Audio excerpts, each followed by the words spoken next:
Now, you've talked extensively on how mental health can be preserved. Now, for someone who has found his or herself in a mental health condition, is there a way it can be restored, or going through a mental illness, can it be restored? Can the mental health be restored? Yes, mental health can be restored. That's like almost like you are saying, can mental health be treated? Yes. Yes. Mental health can be treated. There's treatment for mental health conditions. Anybody who has found himself developing a mental health or a psychological illness, that person can be managed adequately with prompt treatment. For example, what do I mean by that? The faster the person sees a mental health specialist, the better for the individual. Because what we have now is almost like people, the mental health illnesses have a way of making you almost lose yourself with time. And it is because treatment is not started appropriately. And I think probably a lot of people don't start on time because they don't believe that mental health illnesses occur. Everybody sees, okay, it's a spiritual thing. It's something that the people from the home, the village, or have afflicted Yeah, that this part person. of the world, yes. Yes. Right. So it's a big issue right now. The non-commencement of treatment affects the prognosis of the person, especially if the person starts treatment late, prognosis is usually poor. When you start treatment on time, the outcome is always very good. So the first thing I would say about restoring mental health or treating mental condition is to make sure you take the person to the nearest hospital so that the doctor is going to see the person, and then if the doctor sees and decides that, oh, this person needs to see a specialist, he's going to refer, and then treatment will start. And once treatment starts, there are drugs, there are therapies, there are ways in which they can be treated. Okay. You get my point? Though we have a deficit of mental health physicians in this country, especially Nigeria as a whole, as a case study, but we are trying our best to ensure that we reach as much people as possible through public enlightenment programs like this. It means that most of, should I say, the youth or those in colleges, in universities now, they are not aware before they get in. Like, honestly, I will tell you that while I was in my secondary school, before crossing into the university, I didn't really know much about mental health. Like, when I started doing my introduction, I talked about it's not something that most people have really dwelt on. It's not something that's all over the face of people. Yeah. So, like, you brought about the spiritual angle at this side of the world. So when you see somebody and you're like, you feel like, so this one has been plagued by someone from the village or spiritual forces. So I think it's a good thing now that we are having a talk like this, and other enlightenments are going on. It helps. We are trying to still break that issue of stigma. It's an uphill task we face as mental health physicians to break that stigmatization of the psychological conditions.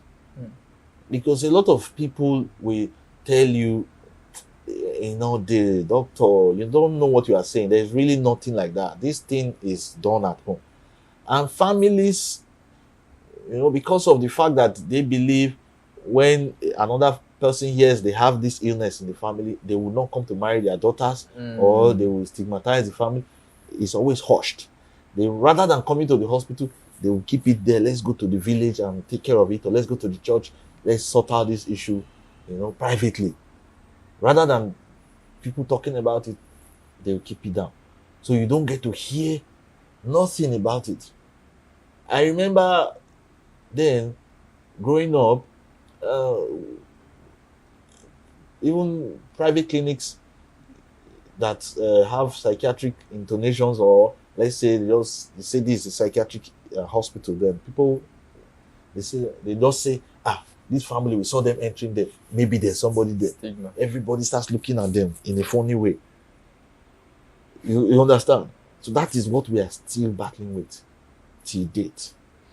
But I think it's worthy of note to say, like something you stated when I asked you a question. You said that mental health can be likened to physical health. So if everybody has that understanding, there will be no stigma. That is why we keep coming. When you invited me, I said, okay, I'll come, I will still talk. Every opportunity we have, we keep talking and talking. That I tell my clients, I don't even call them patients again, that what we are treating is almost like you are treating diabetes. It's almost like you are treating hypertension. It's almost like you are treating every other chronic illness in the world. There is no difference. There is completely no difference. And I will keep saying it time without number that psychological conditions or illnesses can be treated. Can be treated. Relatives, everybody listening to me out there, I want you all to know that there is treatment for psychological illnesses, and we want you to bring your relatives to the hospital where they will get fast, prompt, and specialized care. Right, thank you. So finally, even as we begin to wind down, so you've given hope to that viewer out there that, of course, ways that it can be restored, of course, there's hope for you. So finally, what are the benefits of looking after your mental health? What's the benefit? Benefits? It cannot be overemphasized, because when you look after your mental health well, you become resilient. You're able to face any threat. What do I mean by threat? You can, in all forms, kidnapping, fires, famine, death, loss, you can be able to face any threat and bounce back. That is one of the greatest benefits you can derive from looking after your mental health. It also gives you confidence. You are confident enough to undertake any task whatsoever. You also believe in yourself that no matter how many times, I won't say you fall, but no matter how many times you undertake a task, you are sure and strong enough to continue till you get to your desired destination. You keep preserve your mental health, or one of the benefits is you live longer, because it always has a role to play. When your mental health is good and fine, you are healthy. You live long. And also most times too, chronic illness are also run far away from you. You are also able to become a mentor to other people. So I think the benefits cannot be overemphasized or even stated. It is almost like there is no health without mental health. That's just it. I like that. Yeah. There's no health without mental health. So finally, before I let you go, I want you to give your medical advice out there as it concerns mental health. Okay. I want to say as a parting word that it is high time we do away with that notion that mental health illnesses cannot be cured, and that there's no treatment, and that it is a shame or a stigma for somebody to be classified as somebody who is going through a mental health challenge. Okay? I want to encourage everybody listening to me to try as much as possible to make themselves available in the hospital so that they could seek help, they could seek advice, and also enlighten themselves that they can also help others who may not know. Because that enlightenment is what is going to help you to also help others and spread the word. Thank you very much for listening. All right, thank you very much, Dr. Anthony Enebe, for sharing your knowledge with us. I really do appreciate it.